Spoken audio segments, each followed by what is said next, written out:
When Donald Trump leaves Mar-a-Lago tomorrow and heads for Atlanta, nobody knows yet if Melania Trump will be with him or if she will give a keynote at the RNC convention in a few weeks.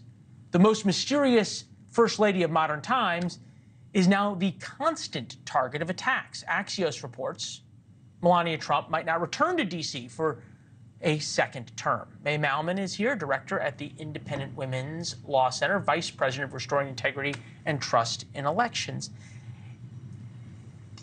Look, Melania Trump sort of leans into the mysterious thing, right?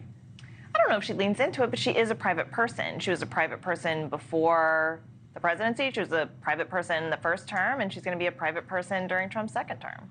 All right. So what do you make of the fascination of her? Because she's beautiful, and people like to follow beautiful people. Paris Hilton's on the Hill today. So, yeah, I think because we don't know everything about her life, people just want to know more. And I think also there's the same fascination with Trump, right? Like, let's get inside of his head. So here's his wife. I want to get inside her head. I think it really all has to do with sort of fascination with beauty and fascination with Trump. All right, so here was Martin Short on Melania last night. She still might come to D.C. for state dinners and official events. Yes, that's when she really comes alive. I actually have a little empathy for Melania. I mean, she entered into this marriage, she had a certain expectation. And that expectation was that the average life expectancy for an American male is 76.3 years old. You cracked a smile.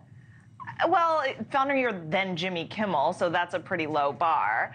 I guess I don't understand the criticism. So one, she's not smiling all the time. I do want to sort of clown First Lady, but nobody likes First Ladies who are too public either, right? If you are Hillary Clinton, if you're Michelle Obama and you're trying to change policy, people don't like this. So there's been this sort of modern expectation, I think, on First Ladies that they have to both do a lot, but then if they do a lot, then they shouldn't be doing a lot. So the criticism, the fascination, the critiques, whatever you want to call it, is it more about sort of the First Lady period and women sort of held to an impossible standard, or is it about politics? So I think that people on the opposite side of the aisle are always going to hate, people who they see as politically not for them. But I think what's interesting about Melania is nobody actually knows what her politics are, her policies. And that's what you should have in a First Lady, because nobody elected the First Lady. So in that sense, she's ideal. She likes kids. She gives speeches saying, I want foster kids to do better. I mean, if anyone actually paid attention to what her policies were, she'd be the most popular First Lady. Well, look at the headlines. Inside Melania Trump's complicated White House life, Melania Trump reportedly still deciding how much effort she wants to expend helping her husband get reelected. Trump makes noise about 2024. Melania Trump tries to stay out of the public eye. The list goes on and on. The flip side is if she did more about the things that she was interested in, then maybe people would be able to cover them.